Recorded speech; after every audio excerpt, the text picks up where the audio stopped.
But the senator, while indoctrinated, could not explain his toxicity.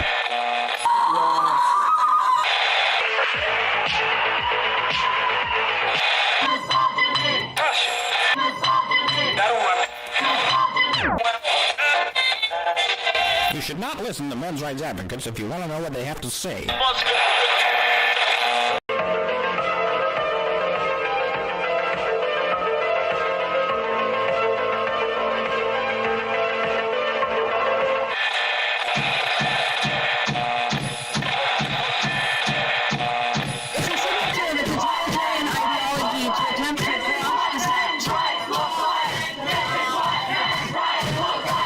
Let's begin it.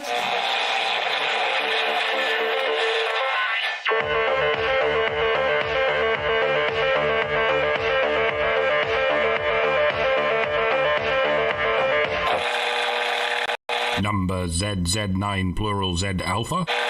Number ZZ9.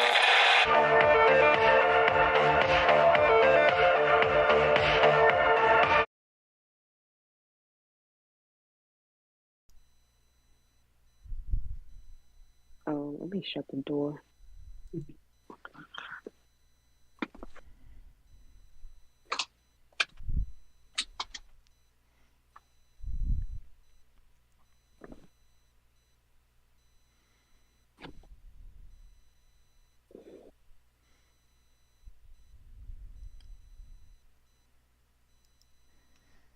Hello, and welcome to... Why the fuck isn't the chat showing? Oh, there we go. Hello, and welcome to... There had to be one technical difficulty. We need to do a reel of the intros. Where I'm like, what's going on now? What the fuck is happening? Oh, this is a good what the fuck show, though, because we're going to be looking at the laptop, the report on the laptop from hell. I won't touch that laptop. I don't want to catch anything. But I wonder how many times they sanitized that thing before and after seeing what was actually on it, considering what's coming out on X from it. But what we're gonna look at a laptop that's full of Russian disinformation is surely full of the Russian disease. There we go. Is that what someone calls syphilis? I mean, every country has a different description of a different disease. Like every country has a different idea of what syphilis is, and it's usually the most hated country. Oh yeah. So, I guess syphilis is the Russian disease. The digital equivalent of syphilis is the Russian disease right now. There we go. And, of course, everybody has to hate Russia because Russia is the eternal bad guys. And that way, if something comes up that the mainstream press, the establishment press, or the state doesn't want you to pay attention to, all they have to do is point at it, shout, Russia! And then you're not allowed to look anymore. Well, the on the Olympics stand of countries you're allowed to hate, USA gets the gold medal, Russia gets the silver medal, your own country gets the bronze medal, and yes, that does wig out the code if you actually plug it together and you happen to be an American or a Russian. Yeah, but that makes things difficult. Those are the three countries you're allowed to hate at this moment in history. USA, Russia, and your own country. Make of that what you will. Yep. So, what we're going to get into today. Welcome, by the way, to HBR Talk 334, Just Biden Our Time. You knew I had to do that eventually. I'm your host, Hannah Wallen, here with the personification of perceptivity, Mike Stevenson, and nonsense annihilator, Lauren. I can't believe you keep calling me that. Given all the bullshit I say. I'm sorry. Well, I think so anyway. I think it's perfect. Yeah. But tonight we're having story time with the Biden family, which really should be illustrated by Hieronymus Bosch. I don't know if you guys are familiar. If you've ever seen that painting with a bunch of weird shit in it where the devil is eating people and pooping out people and... Yeah, this guy's got like 1,000 of those paintings. But, yeah, I was thinking the hell panel of the Garden of Earthly Delights. That would make perfect illustrations for this report. But we aren't going to do that because I'm not...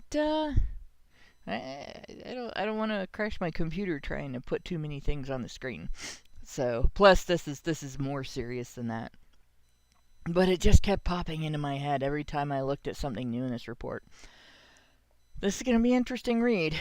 It's not going to be fun, but it is going to be interesting. So, before we do what we got to do other things we got to do. As always, remember, Honey Badger Radio dishes out a smorgasbord of thought-provoking discussions. Sometimes just thought-provoking, sometimes thought-provoking and profoundly disgusting. And, as experiences both recent and long past have demonstrated, the provoked thoughts are fighting back. They've made it clear that for people like us, relying on third-party payment platforms like Patreon to fund our work is treading on thin ice, or building our house in the path of a rapidly growing wildfire. In light of this, we strongly encourage our supporters to switch at least their support for us to feedthebadger.com, the most stable way to help us out. And if you want to tip us directly instead of relying on any social media platform's tip jar, the link for that is feedthebadger.com, just the tip. That's feedthebadger.com/justthetip.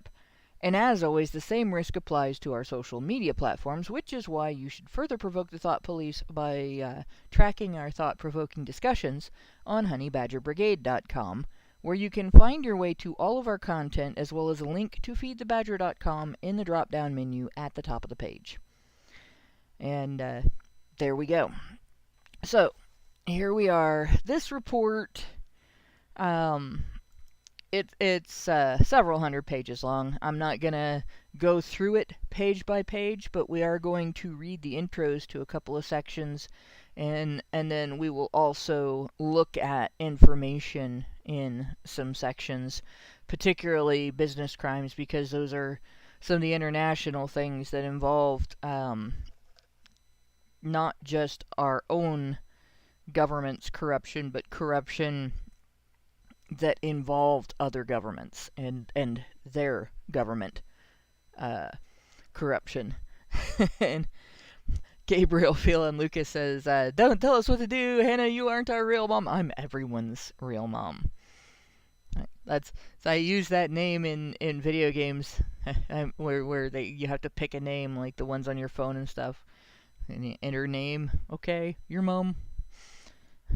So that way, if it's a competitive game and somebody I beat somebody at the aspects of the game, then they see a little message that says you were killed by your mom, or you've been defeated by your mom. It just makes it that much worse. But here we go. So this is the intro to the background. This is basically them looking at, why this happened the way that it happened, why this laptop was so ignored, and or not so much ignored, but covered up for. So here we go. This is not really long. Providing a true and thorough account of any topic or period is a difficult endeavor, but it is especially so when one is not afforded the luxury of declassified documents or the passage of time, which seems to clear the air of any contemporary, often political, hurdles to the truth. In other words, there's information they couldn't access that would have helped with this. In fact, there appears to be an inverse relationship between the recency of events, scandalous as is this account or not, and the willingness of the associated parties to speak about them. The Marco Polo nonprofit research group set out in September 2021 to write a comprehensive report on the Biden laptop, which it possessed a copy of, fully cognizant of these limitations. Nevertheless, the group intends for this report to stand the test of time for its thorough and sober explanation of the situation. The blatant social media oligopoly suppression, intelligence community, and corporate media gaslighting and cowardice of the federal enforcement to deliver justice to those who obviously committed crimes. So they're basically stating here, despite the difficulties, they're doing their best to present something that even 10 years from now when we look at it, people aren't going to say, gosh, this is woefully incomplete by today's standards. It's going to be, most of this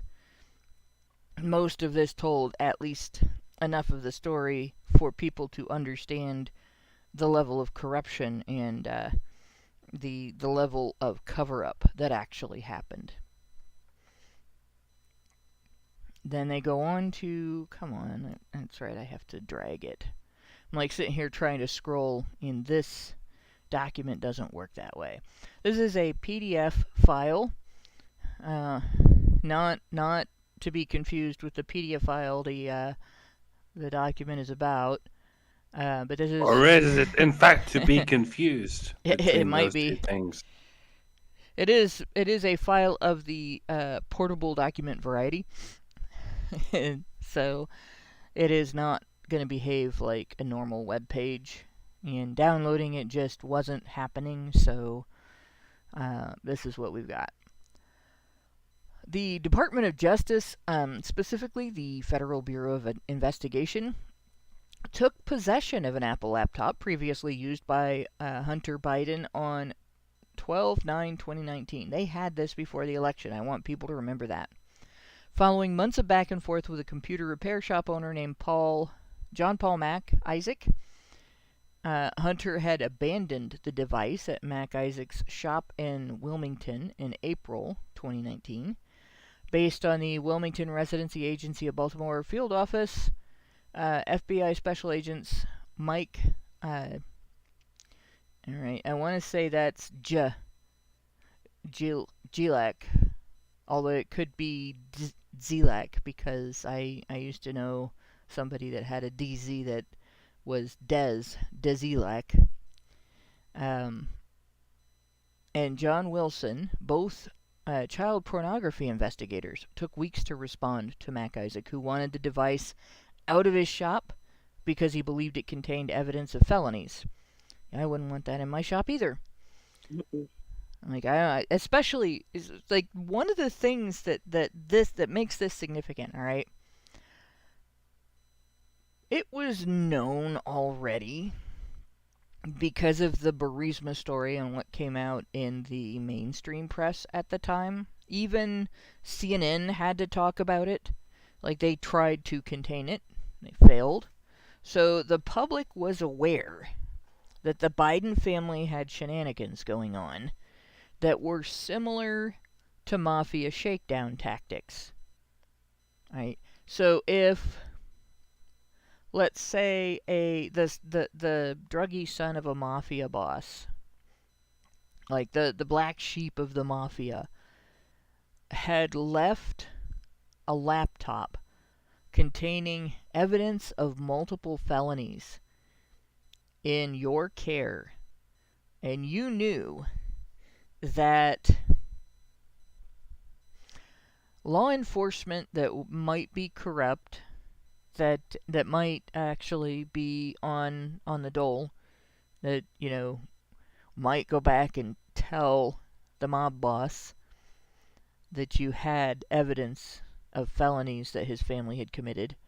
If they had that information, you had given them that information, and they took months to get back to you, that would be scary as shit. Yeah. Like, are they waiting for a hitman to come and take out the problem? Is that what they're waiting for? Because that's what I would have been sitting there wondering. I would have been, sweating bullets. And people wondered why he made copies and gave a copy to Rudy Giuliani. That's why. Because the mob boss was in charge of the cops in this case. And if he wanted to eliminate the evidence, the best way to do that would be to let it sit for a while and maybe have an accident happen in that business. And he had to be thinking about that. Lauren, were you? It's funny how people think of democracy and mob rule as being two different things. Isn't it funny how people think of those as two different things? Two different things, yeah. But I don't know if I can emphasize enough how scary that would be.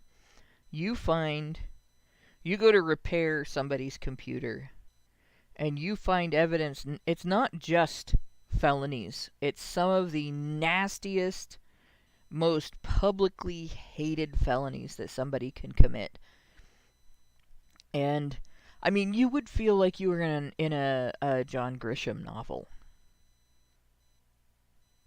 You know, like, what's going to happen now? Is my shop going to catch on fire? Am I going to get run over by a taxi while trying to board a bus? Oh, wait, that's an actual mob tactic?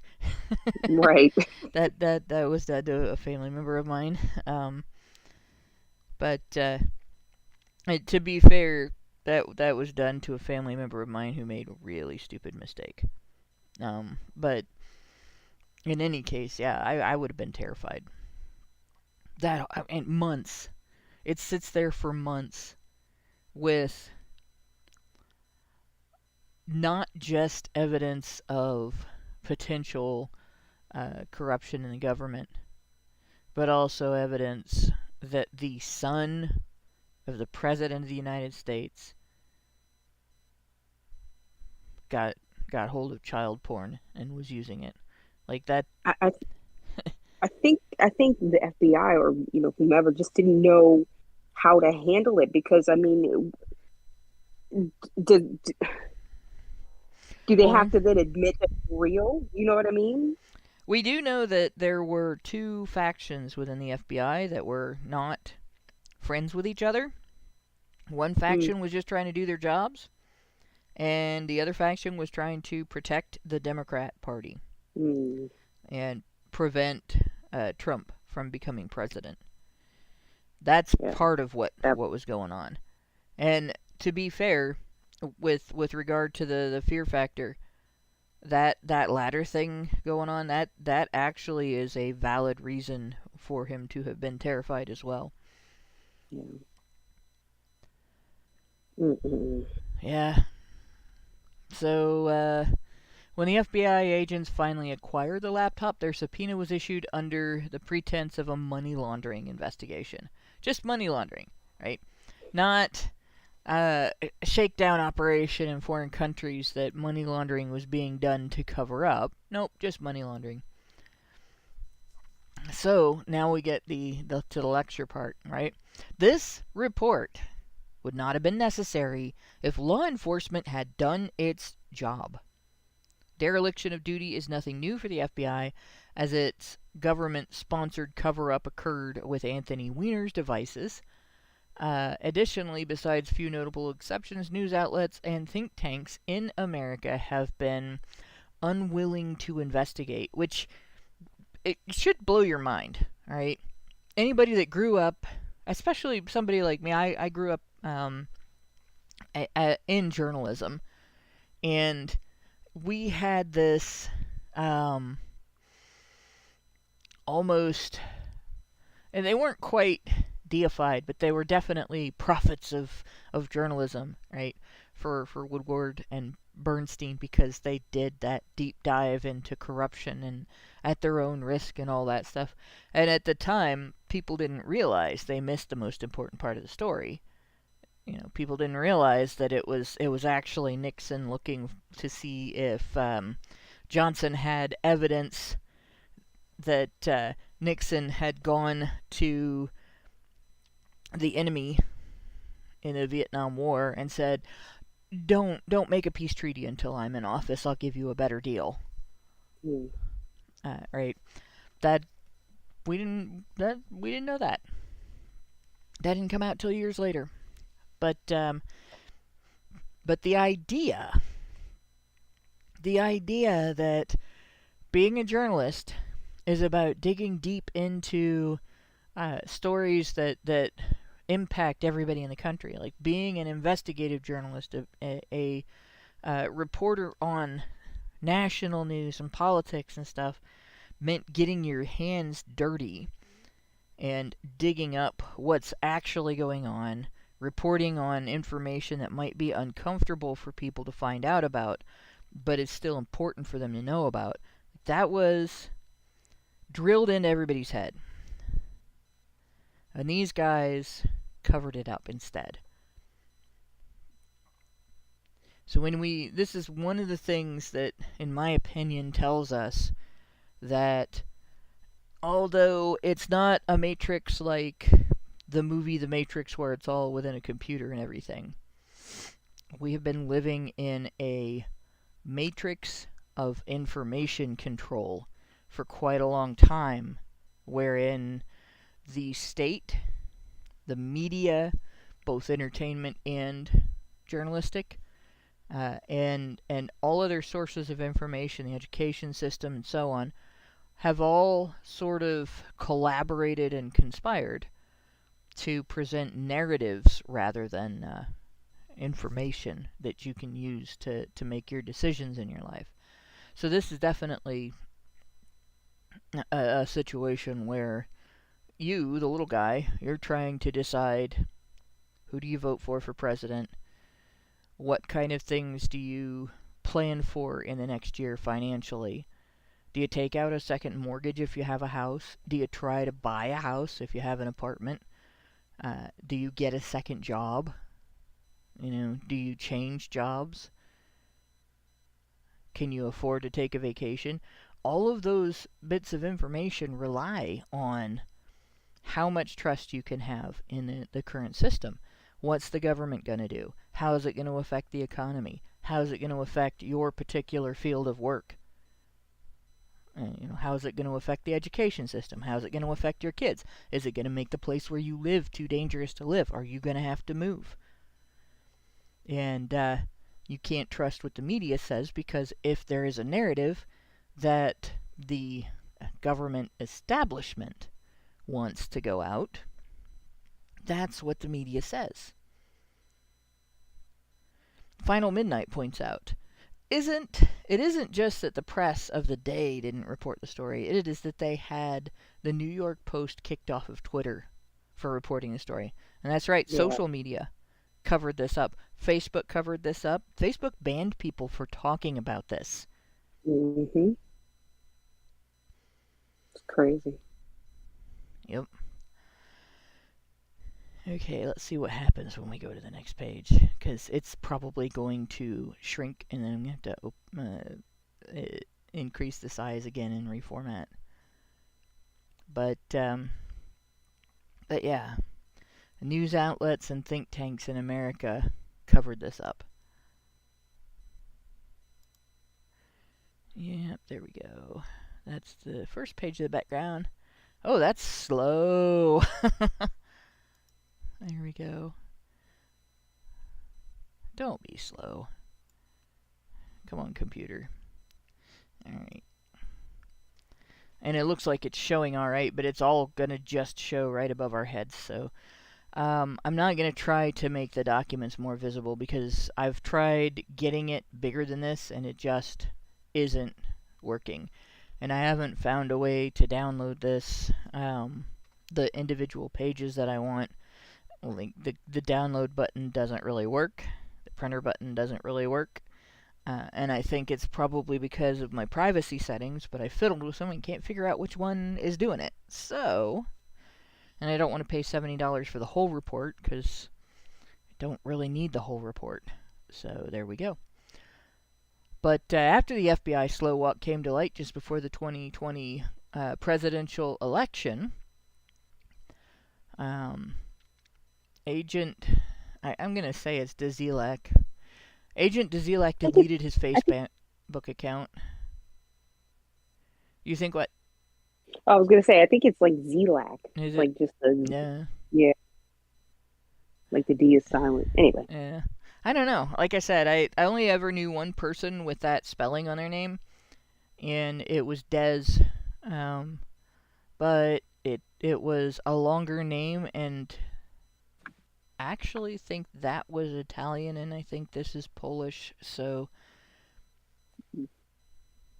and I know in a Polish name among my friends, CZC is Ch.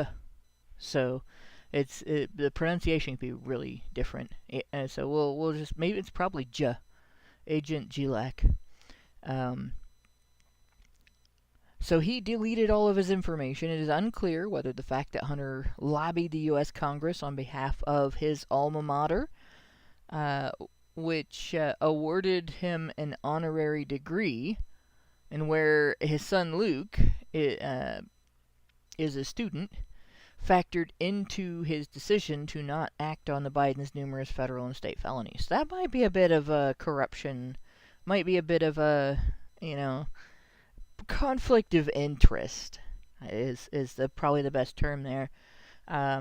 It's not quite an in-bed together thing, but it's pretty close. Information about the other Fed, Agent Wilson, was difficult to locate, as if he too had intentionally scrubbed his online presence.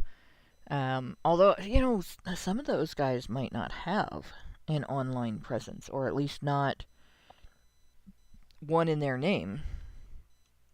Because I know, like, run-of-the-mill people who work in various aspects of law enforcement that don't have an online presence in their own name because they don't want to associate their work with their private life.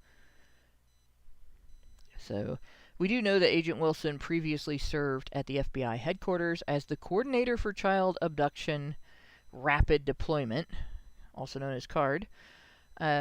Shown below is Agent Wilson's signature from an unrelated complaint he filed regarding child pornography offenses, along with the subpoena he signed in 2019, which sought the laptop. And this is another thing. So it came out in 2023 that the FBI's resources for dealing with the issue of child trafficking, child pornography, child abduction, and child sexual exploitation were diverted in order to go after Trump. They decided that it was more important to take down the Orange Man than it was to protect children from the worst monsters in the human race.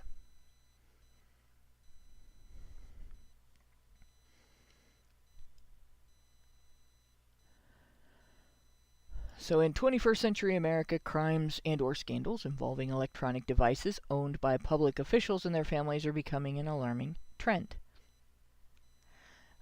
In fact, Hunter, having abandoned his infamous water-damaged laptop at Max Isaac's repair shop, was merely the latest in a string of national embarrassments. Our research group would not be concerned with such embarrassments if they did not provide America's many enemies, both foreign and domestic, with considerable blackmail. And discontented with the many limited hangouts released so far, this report was our effort to give a true, complete, and lasting account of the Biden laptop and its contents, which span over a decade. So, when you look at the news that came out about the Biden family, right? Imagine you have a president who is being asked for economic assistance by a country that, a government that maybe was installed by his predecessor. Not direct predecessor, but the predecessor he worked with. And now that that country is at war to defend the U.S. installed government that went against the wishes of some of the people of that country, and is trying to force the people to remain part of that country, instead of defecting and taking part of the nation's land with them. Right? And he wants to make sure that the president is going to continue to support his efforts, and he wants to make sure that the president isn't going to back out of any financial deals they've made. Sure would be nice to have some leverage for that guy, right? Sure would be convenient for him if he could prove that the president was involved in an extortion racket, an international extortion racket, and that the president was involved in other corrupt practices in the nation in question, that maybe the president's son arranged it, and oh, by the way, he is an unbelievable hell of a mess. Like, that would make it a lot easier to shake the president down for public assistance bill after public assistance bill. Oh yes, we're going to send them billions of dollars. They're the good guys in this war against this neighboring country that they were pointing weapons at and threatening to bring that country's enemies right next door to. It's so important that we support these guys. Right?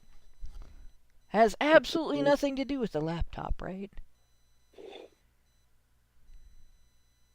This is how dumb they think we are. Yeah. And what happens? So last week we talked about the apex fallacy. Last week we were talking about the fact that feminists have this attitude that if there are men at the top of the in-charge pyramid, and maybe they outnumber women at the top of the in-charge pyramid, that men everywhere have privilege because of that. Well, this apex might have given you guys the privilege to go fight in a war in a foreign country to cover up the biggest dipshit in the world's money laundering scheme. Mm-hmm. That's some privilege, dude. Women don't actually get to do anything like that.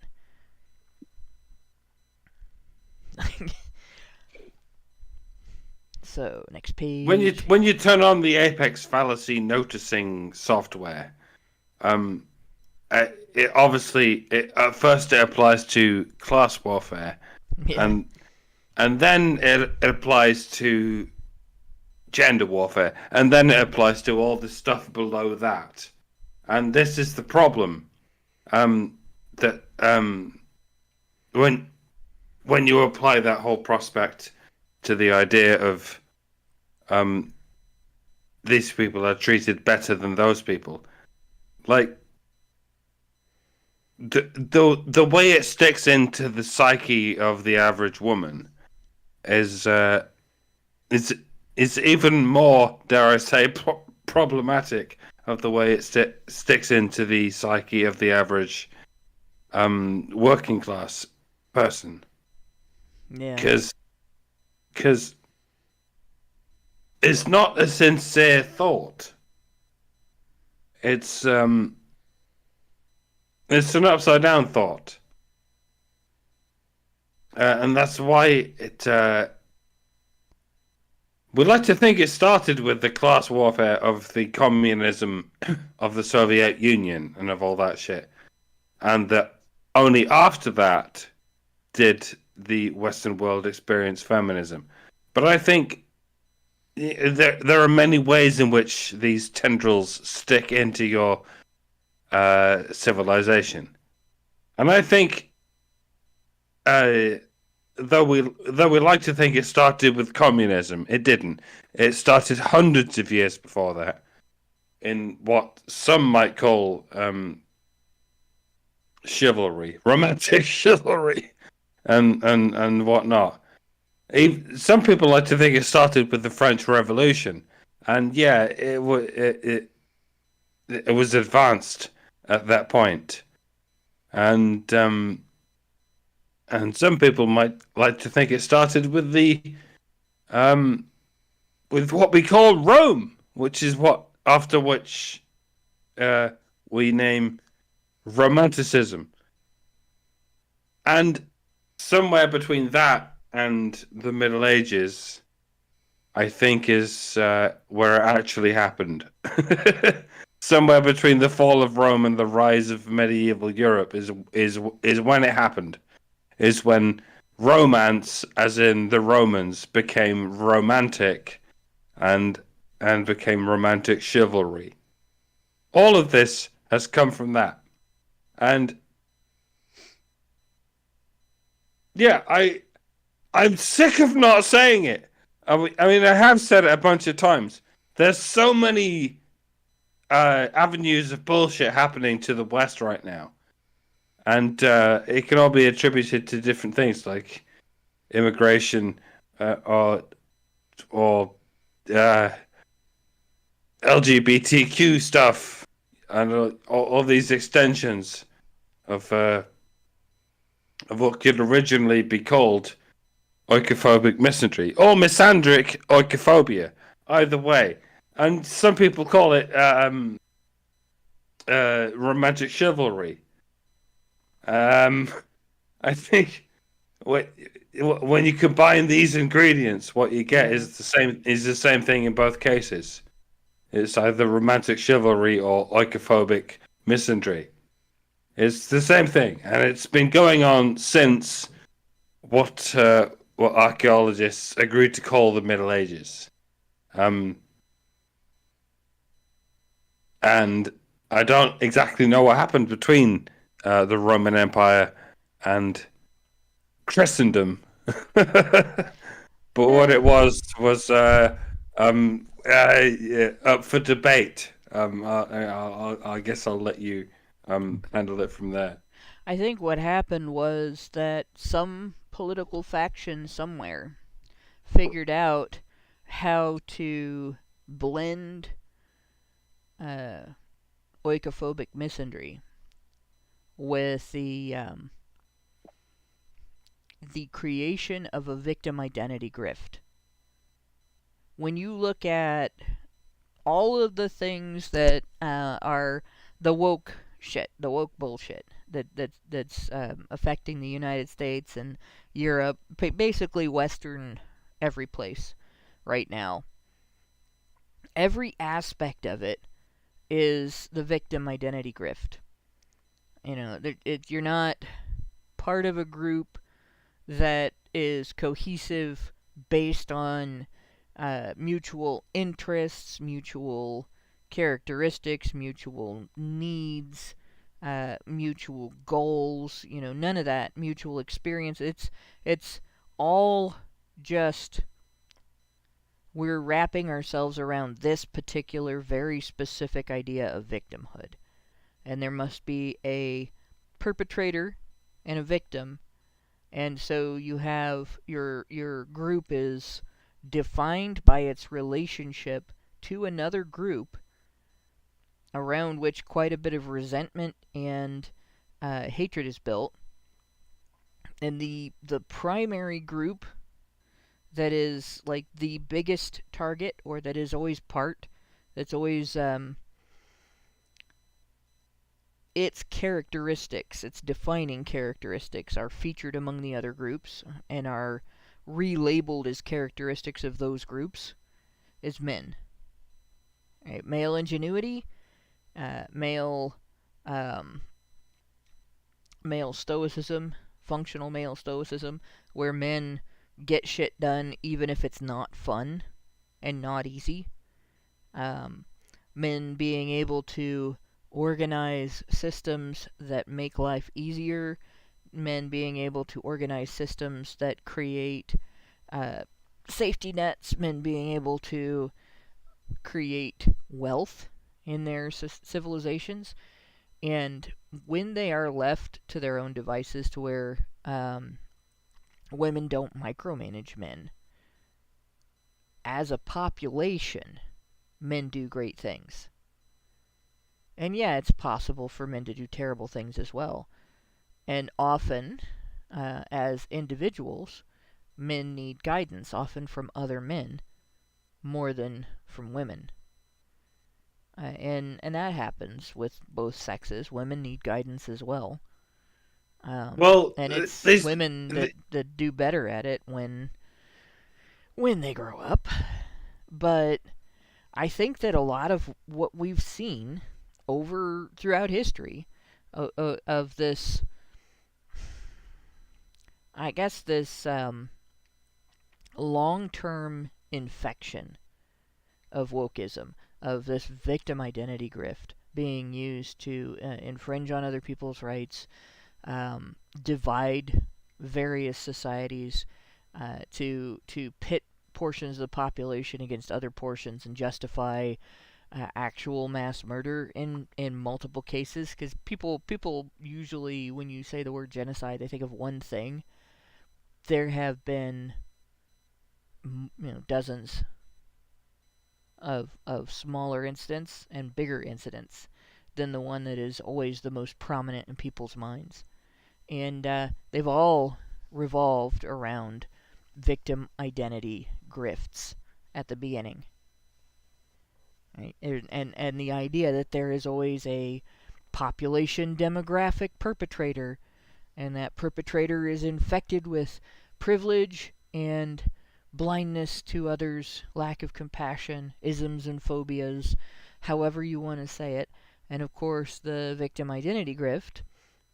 The victim class can do no wrong. Everything they do that would normally be considered reprehensible behavior is excused by their position, and therefore you can't use accountability to guide them to best practices for success in their lives and survival of your culture.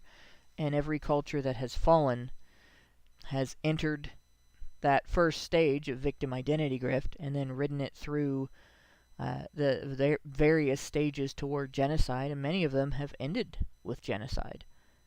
So I would say that in our current situation, it's not different, other than the fact that there are many of us talking about how this is all made possible and largely fueled or enabled by hatred and lack of compassion toward men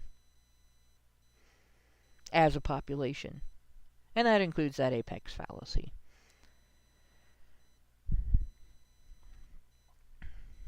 Before I go on, does anybody else have anything to add to that? True that! That's all I can say. Yeah. That be true, that. Yeah. Okay, so we have a Rumble rant that I think is... it came through a few minutes ago, so I think it's probably in response to some of the stuff we were pointing out. Occupant 42 gave us $10 and said, beating heart, rumble heart, whatever it's called. It's an emoji, so we got an emoji. And thank you very much for that. And before I go on, I better make sure I'm in the Super Chow channel, because not too long ago I missed all our Super Chows and now I can't find them. So we have it looks like possibly that this afternoon after a show, Xeranx gave us $5. It was before this show, so it was not in relation to this show. And said, on the subject of blind spots, thank you, Brian, for bringing it up, because I was going to. The amount of people trying to put her, I'm not sure who her is, in the victim category pisses me off and alarms me at the same time. Don't think they realize what they're saying. Men and women both, about women and their position in society. I feel like they're the real degenerates. This makes me wonder if it's about that chick that did the porn thing where she slept with 100 guys in one setting, and then went on the news and cried about it and talked about how she plans to do 1,000 next. Because obviously she's just so upset, she's crying all the way to the bank.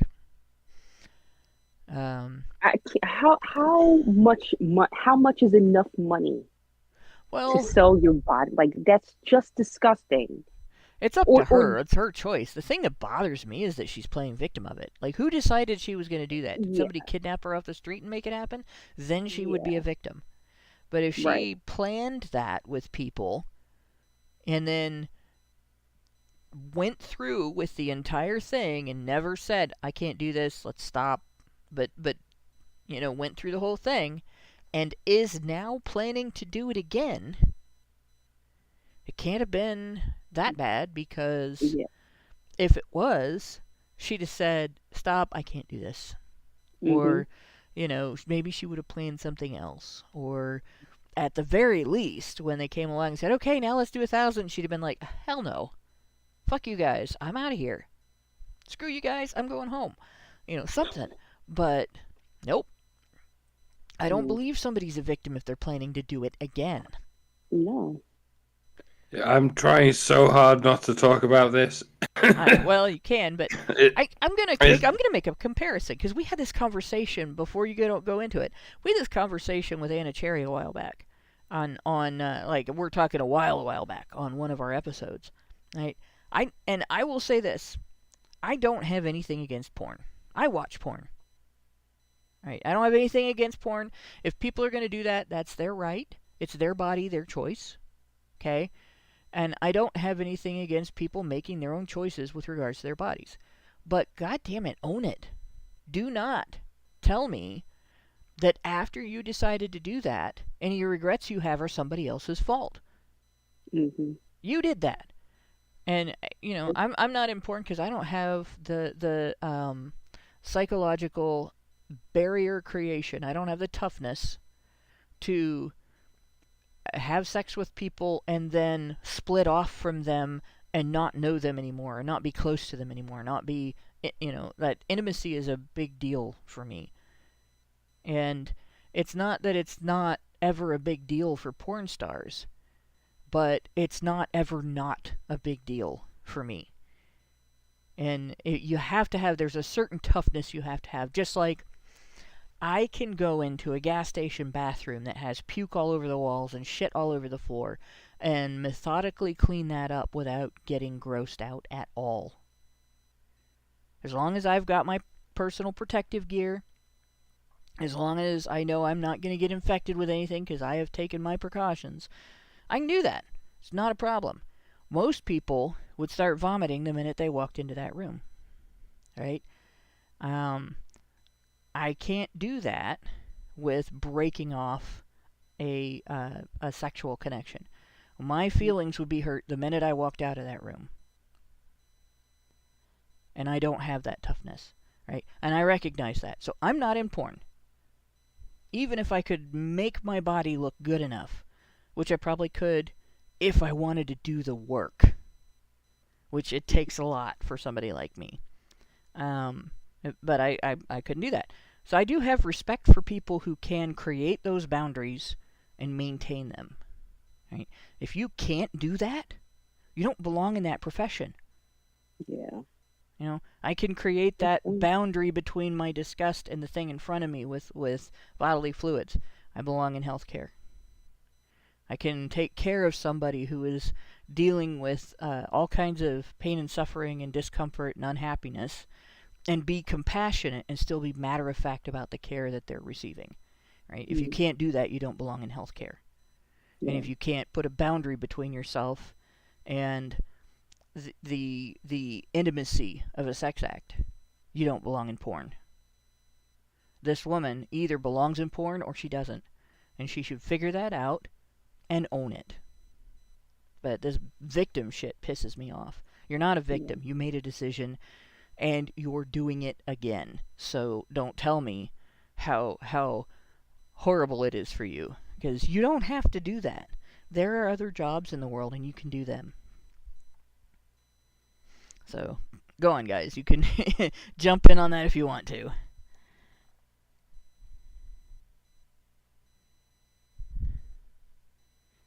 Sorry, Mike, I ran over you. Is he? Can you hear him? No. You said, Hannah, you said all the things. I say all the things. This is why I try and get in before you do, because I know if you get in before I do, then you are going to say all the things in all the possible ways, in all the six-dimensional demon ways that I could have possibly imagined even saying things. So, Hannah, this is why I love you. I love you, Hannah. Yes. You're so sweet. I am verbose, is what I am. That's what it is. So the next one we have then is from Anonymous. It's $15 at 7:28 p.m. Other than the Badgers, Pearl Davis, Janice Fiamingo, Rachel Wilson, and some evolutionary psychologists, are there other women with podcasts and large platforms who relentlessly tell women to step it up? I can only believe women can change the culture, or I believe only women can change the culture. Sorry, that was a dyslexic moment. Like, it moved a whole word there. And we need more voices telling their fellow ladies that the world isn't going to change to fulfill your needs. Get more female anti-feminists in a room having uncensored conversations. Maybe there's something still missing that we need to learn to improve gender relations. And yeah, there are among my mutuals on X, actually, there are some women that periodically go on X live streaming and talk about these issues. And there's varying degrees of shape up or ship out from various women to other women. You get a range from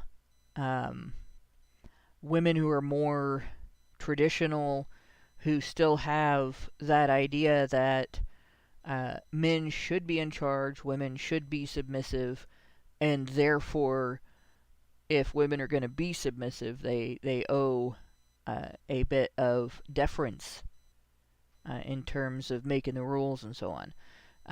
But then you have the other end that sees in practice in our society that idea is pretty much dead. Like, it was killed by feminism, and it's become impossible to run your life that way. Like, you can run your household that way. You can run your family that way. You can recognize who takes the most risk and recognize that risk merits a little more power in the rulemaking in the household, or even a lot more power, depending on the level of risk, and that women are less aware of their surroundings and their circumstances and the systems around them and everything than men are, because women are protected from those things by men, and therefore you owe the men around you that are your family members that care for you a little bit of trust, right? So you have that spectrum that sort of goes from that's the way the whole world should be to it's not possible to do that anymore, but it's going to be my family. I'm gonna live that way in my family. And then you have a few women who have pretty much said, even your family can't do that anymore, because you can't be held to it. He can be held to it. You can go to the state and say, my husband is not being the head of the household, and the state will punish him for it in a variety of ways. But he cannot go to the state and say, my wife is not being my helpmate, and have the same result. The state will just laugh in his face and say, well, then you better step it up, dude. Mm-hmm.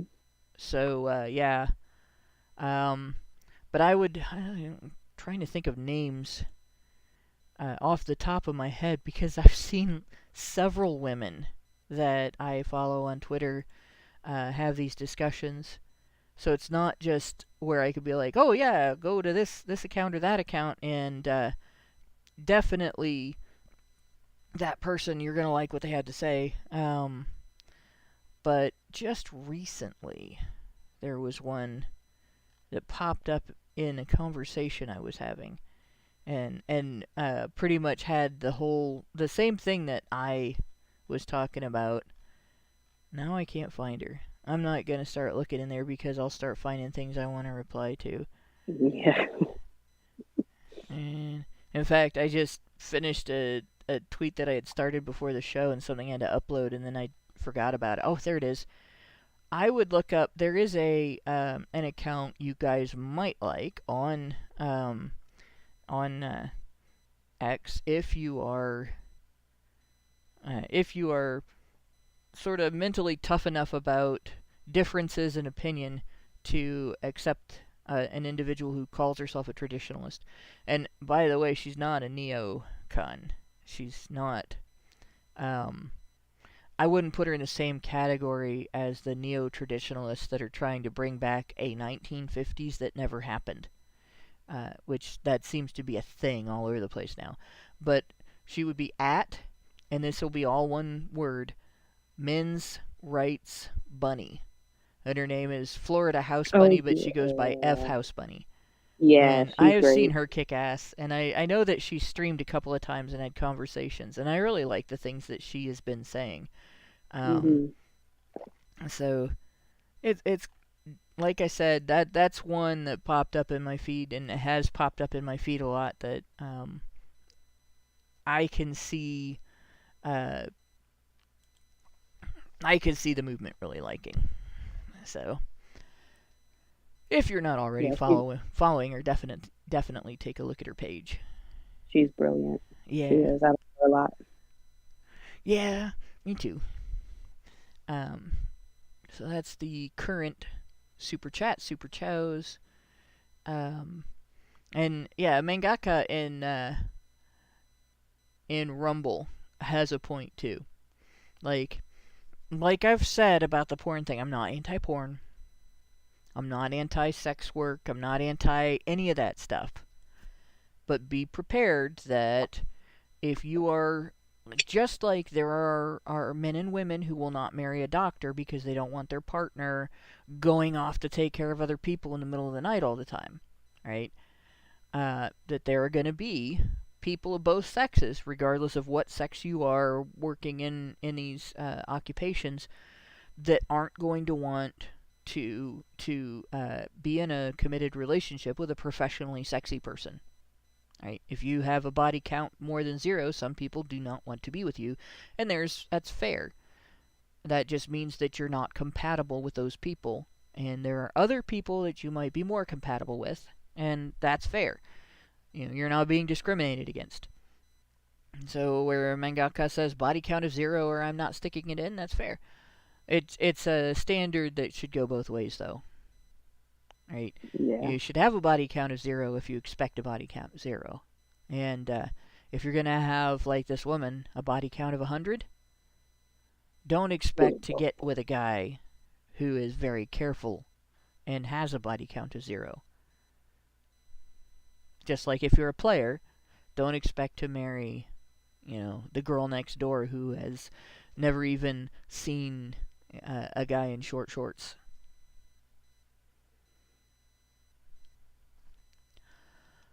But back to the topic. That was quite a tangent with the super chat. I just didn't know if it had been read or not, so I thought I'd better read it.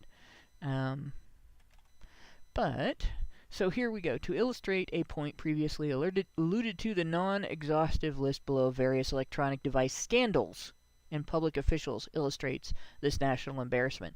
Remember, they were mentioning that the Wiener, I still think it's funny that his name was Wiener, the Wiener laptop.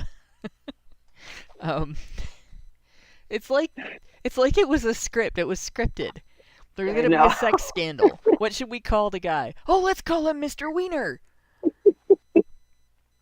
Really? It's like a joke some kid in high school wrote.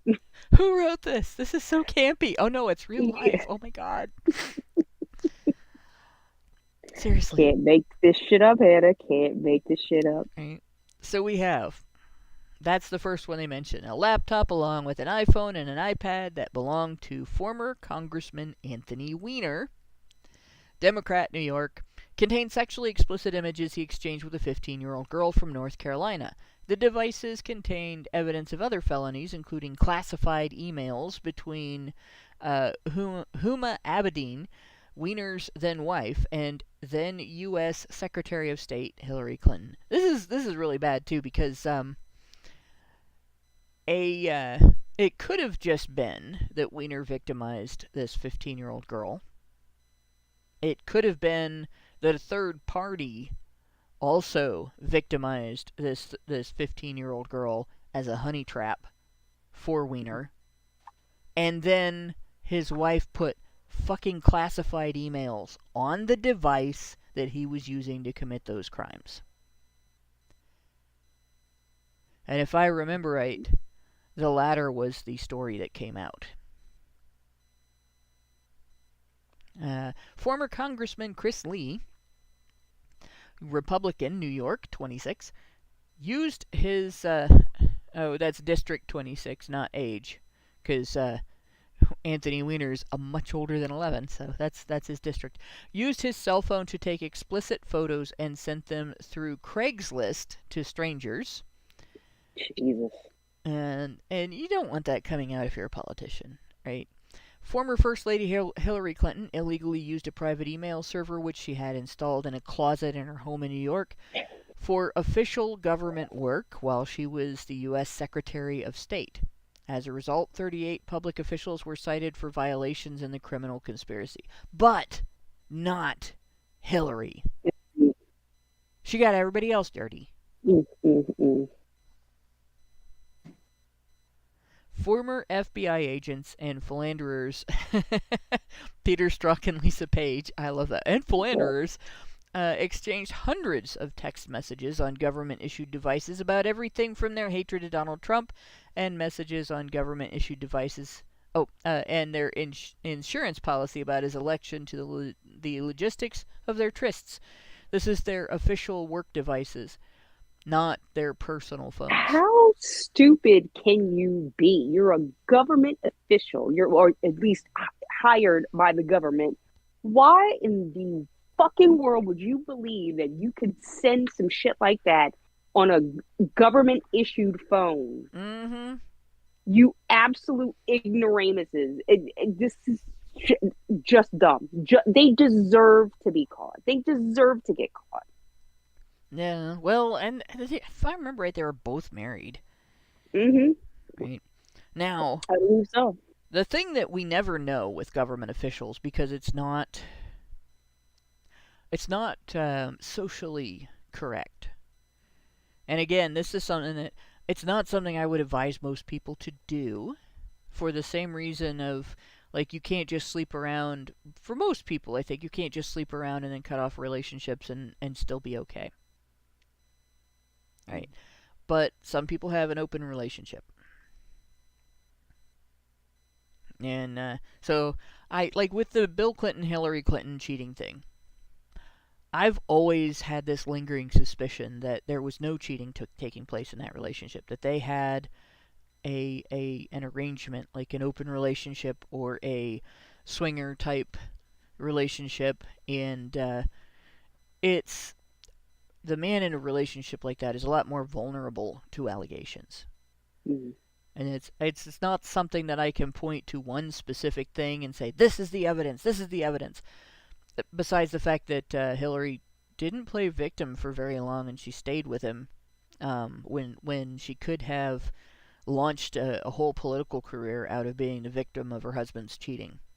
Yeah. And philandering, right? If she wanted to, well, I don't know. I don't know if that would have won her the presidential candidacy or race. You think so? Oh yeah. I think that the thing there's two things that would have hindered her. One of them is her bulldog personality. It's a lot harder for a bulldog to play victim than, say, I don't know, a cute little puppy dog, right? Mm-hmm. Or hell, for that matter, a cat. It's easier to act like a pussy if you are one. But and of course, then the other thing that would have been a challenge for her is all of her own scandals still would have been there. Yeah, exactly. That's why I say it's probably just next to impossible to happen. But Yeah, but for them Stranger things to have like happened. she treated it more like an embarrassing thing that needed to blow over as quickly as possible. Yeah. Right. And I have this. It's just this nagging feeling that it's because she didn't care who he slept with. Mm. Right? And I, that's their business. It's not really. I'm not gonna be like, oh, shame on them, or oh, that's the best lifestyle. Everybody should do it. Neither of those things is true. It's Yeah. again something that you really have to have you can't just do that because it sounds good. You have to really be prepared for something like that, and you have to have the right disposition for it.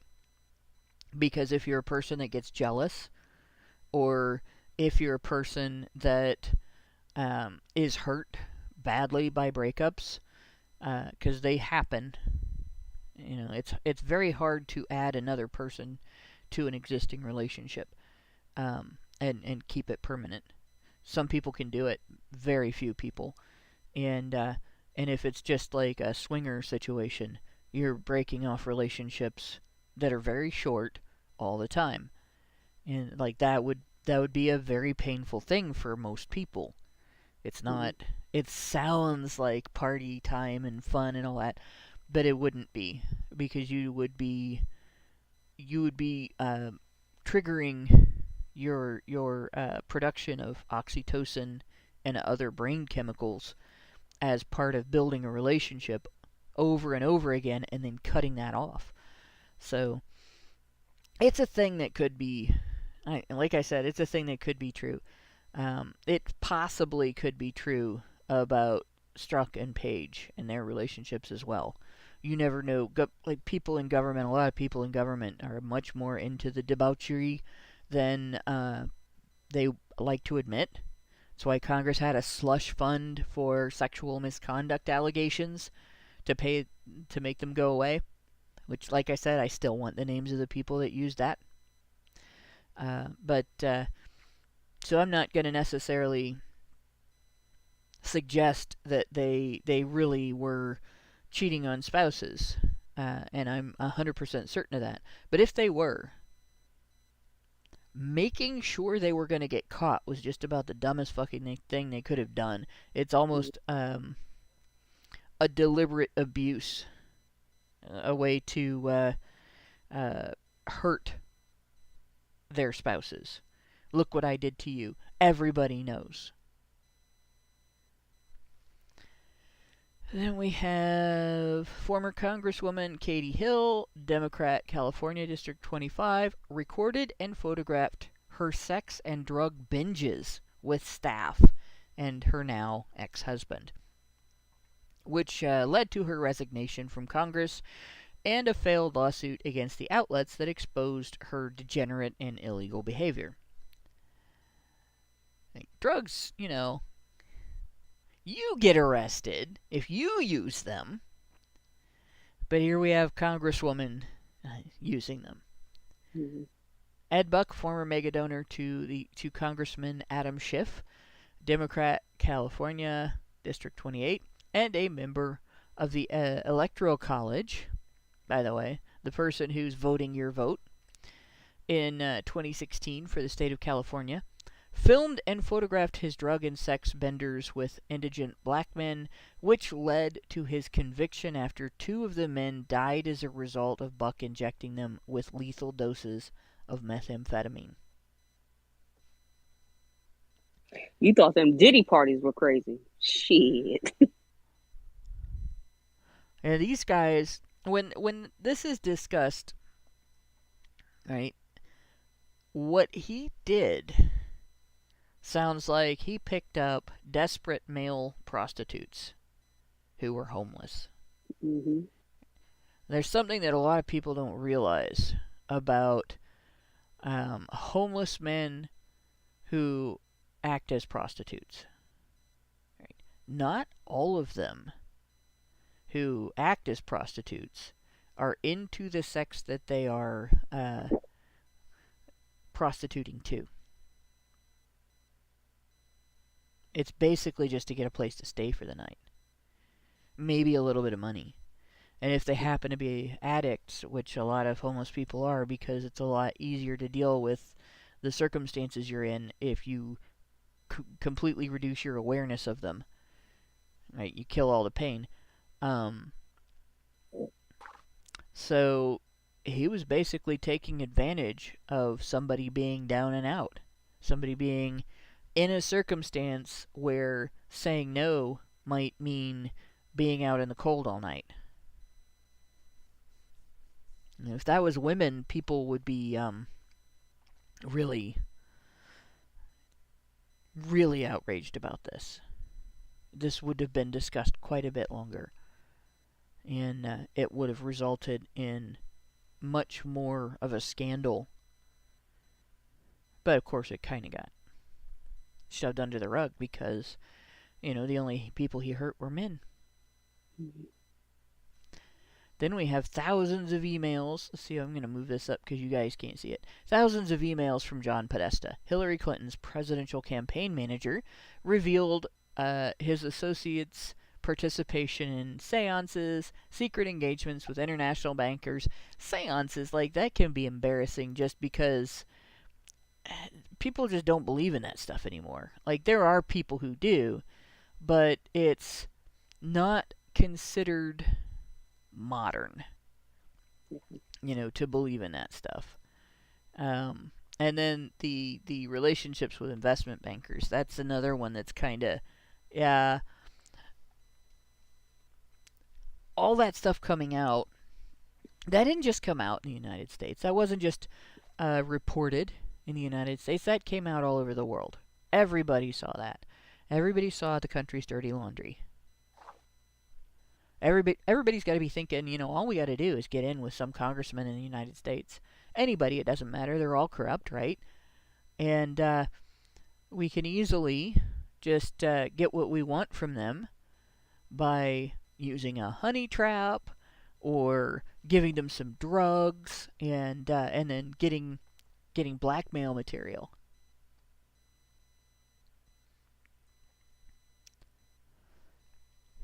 Alright, I think this skipped because there was more to that list. I'm going to go back just to be... Yeah, there's 6, 7... Okay, no, it did not skip. So I guess that was the end of the list. And then we are into... We're going to look... We're going to go through the whole section. We're not going to do that with every section. But, so, those scandals coming out. Especially relevant to the Biden laptop scandal in this report was Apple's iCloud feature and its capabilities. As a general rule, any picture taken on Hunter's iPhone and iPad appeared on his laptop via the iCloud application, which automatically synced the photos across his devices.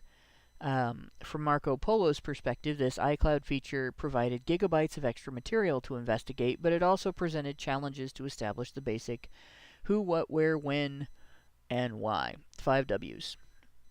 Or as my journalism teacher in high school used to say, the 5 W's and an H, because whenever possible you also explain how.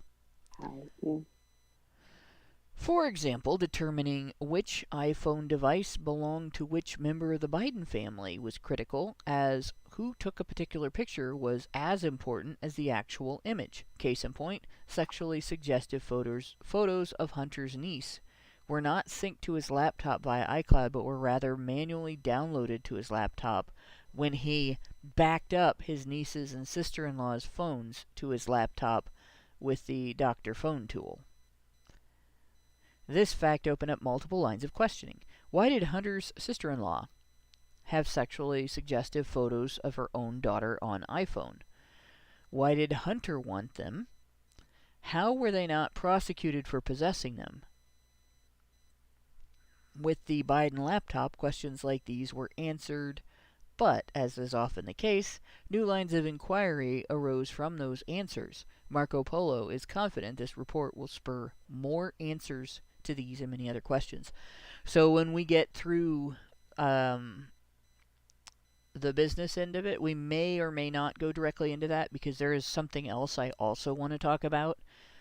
but we will get back to that at some point, especially if it's either very pertinent to current events, or if there appears to be a memory holing of what's going on, what has gone on and everything.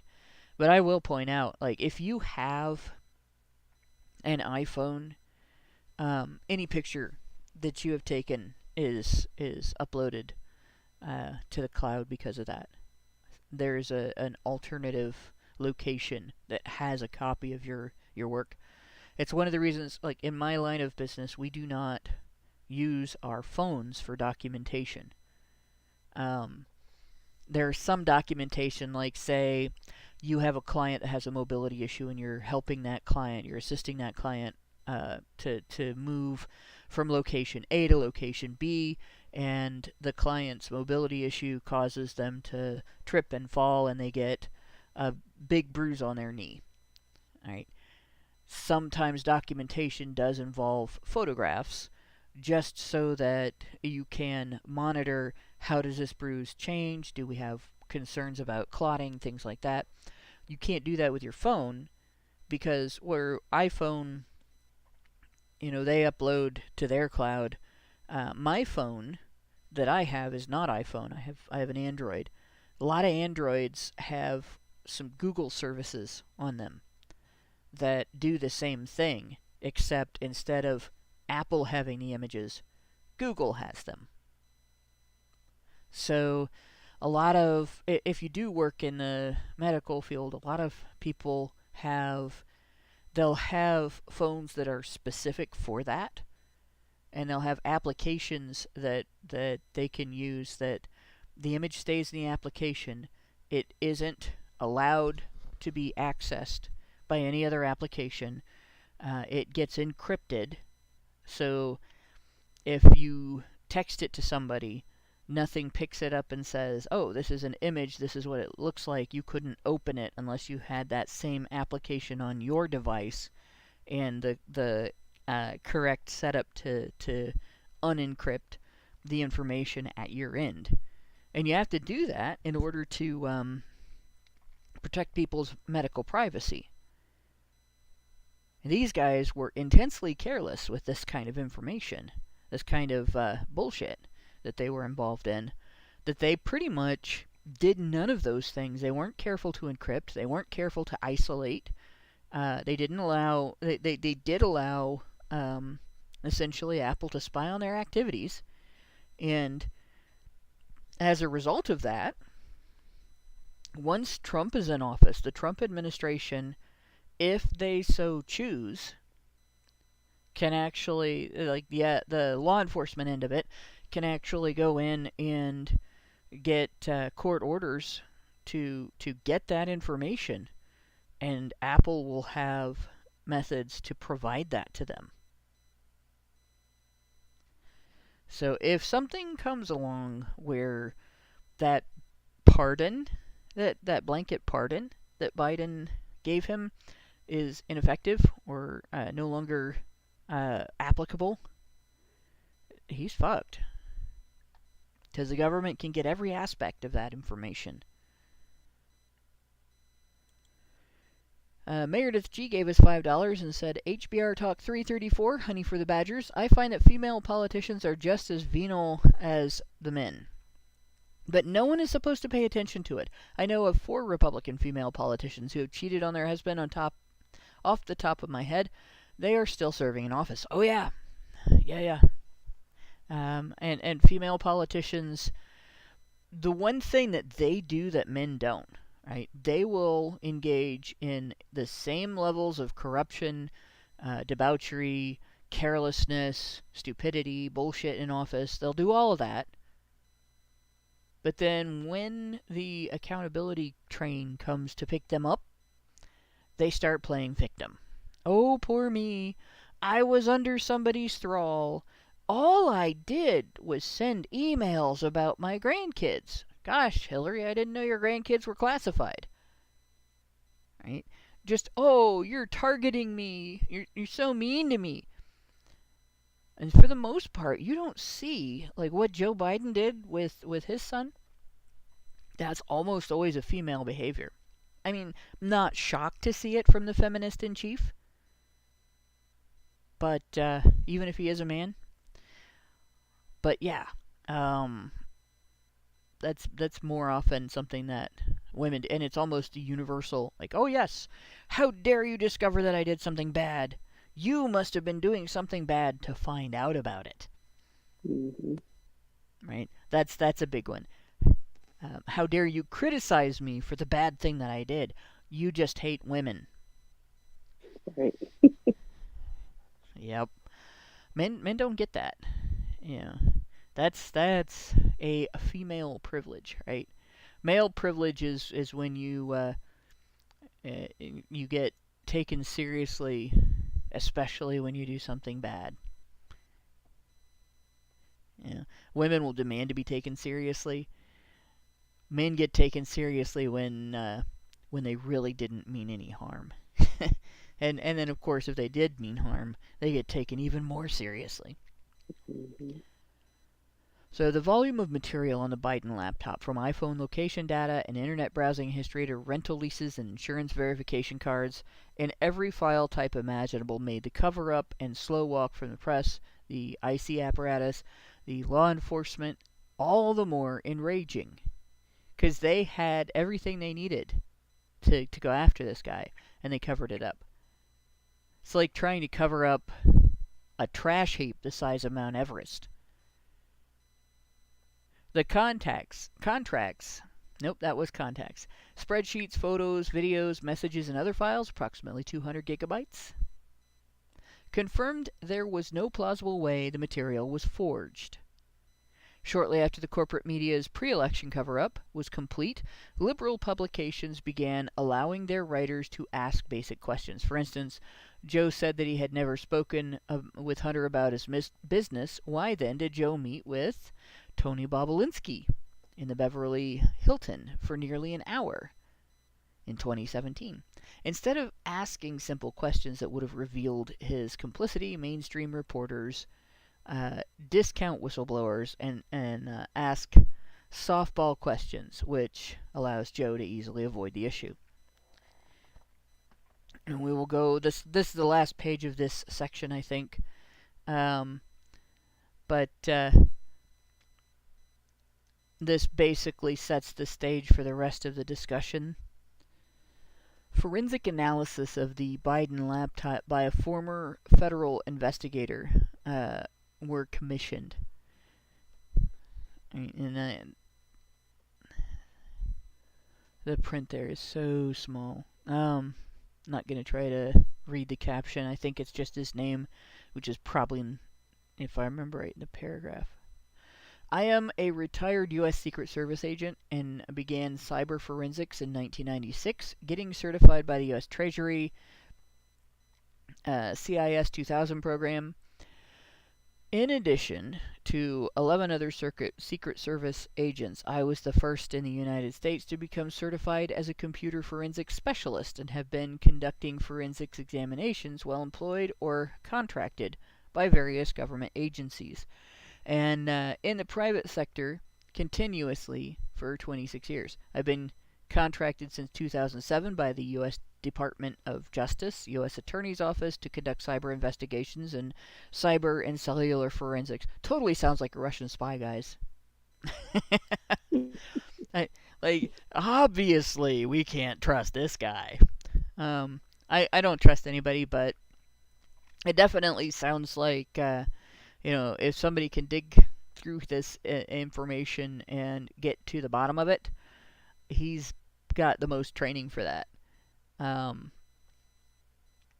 it goes on, the discoveries that were made here about the Apple iPhone, what the serial number was, the IP address, the MacBook, and so on.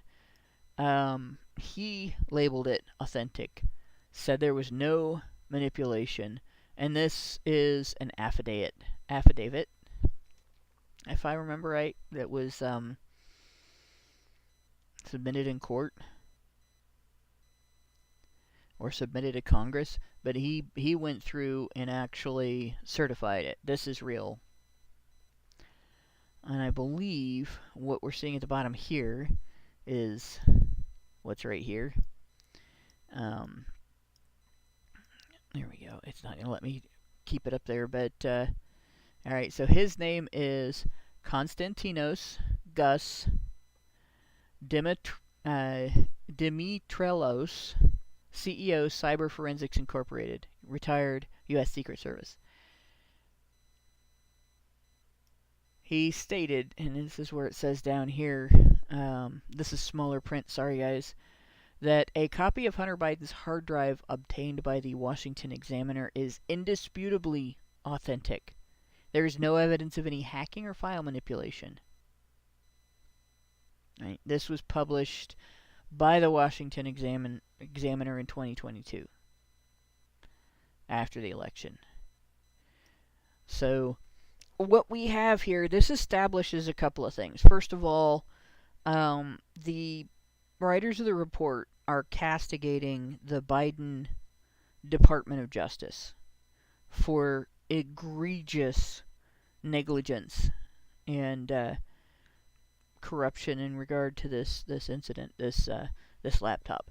They've pointed out that it was their job, which they did not do, to investigate this and act on the information that they found. And they not only did not do those things, they covered it up and engaged in gaslighting when the public got upset about it.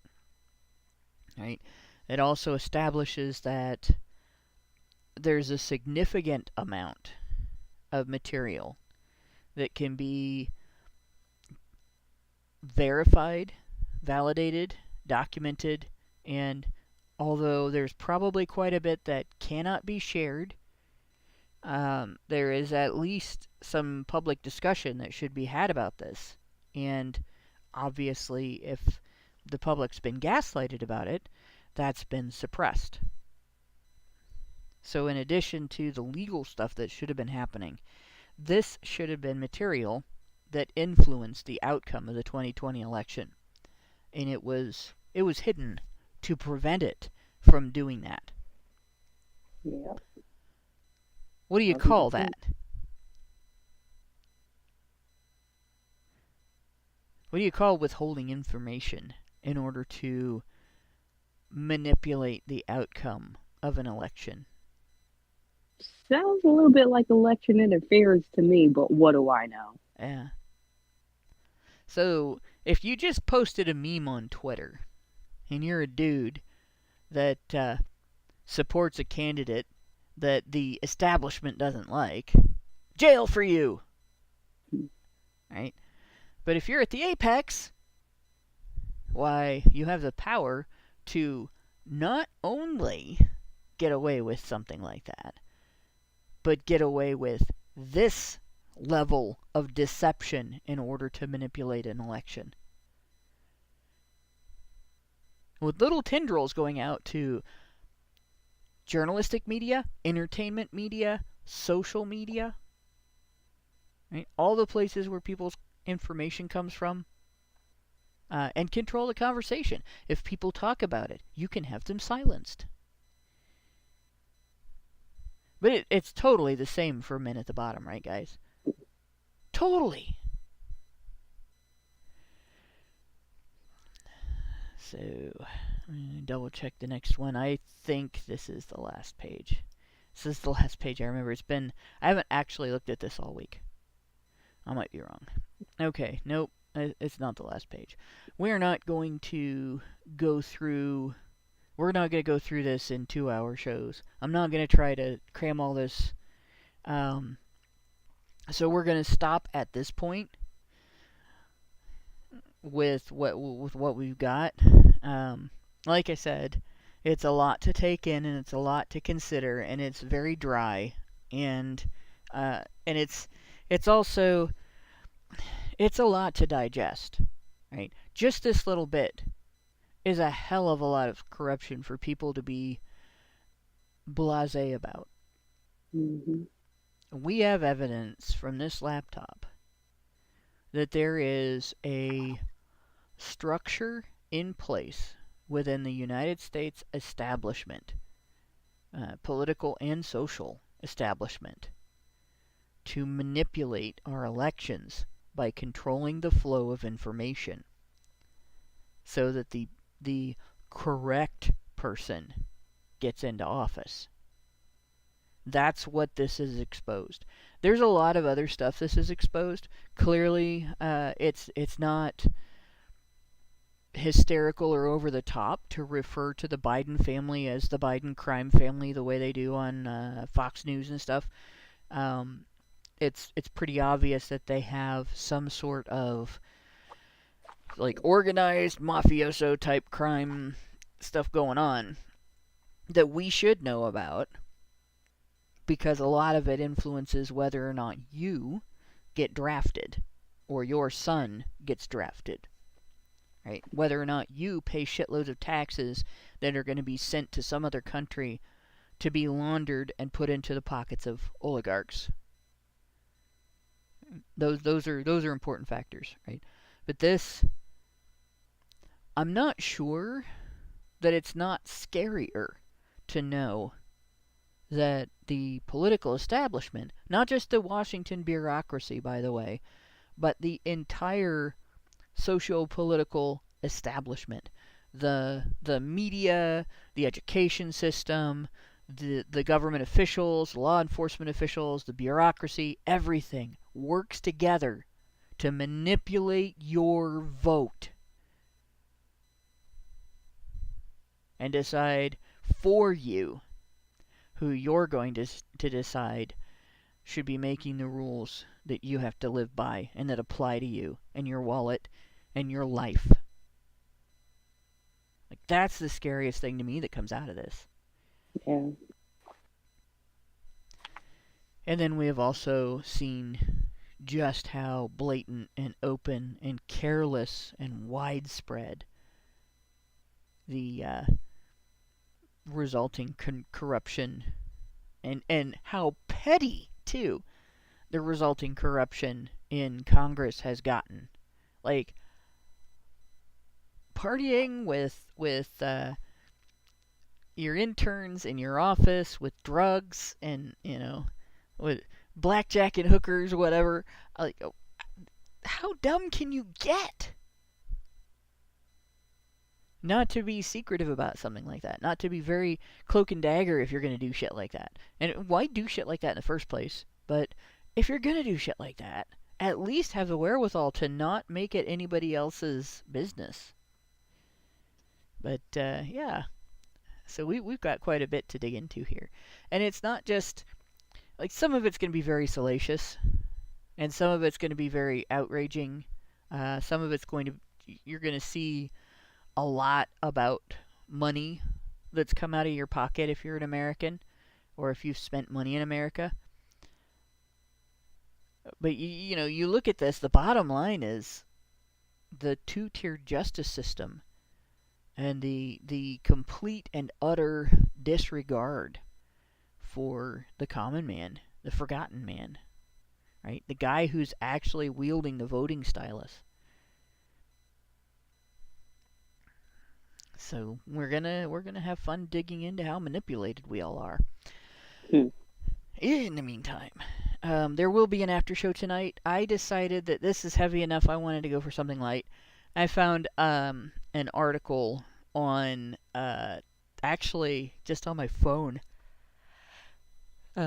Google has if I swipe in one direction, I get a list of news stories and shit, and this popped up in that, and I'm just like, oh, this is kind of neat. That discusses the effect of playing video games on children's IQ, and it's not what the narrative that has been put out to try to discourage video game play says. So that's what we're going to be going over tonight.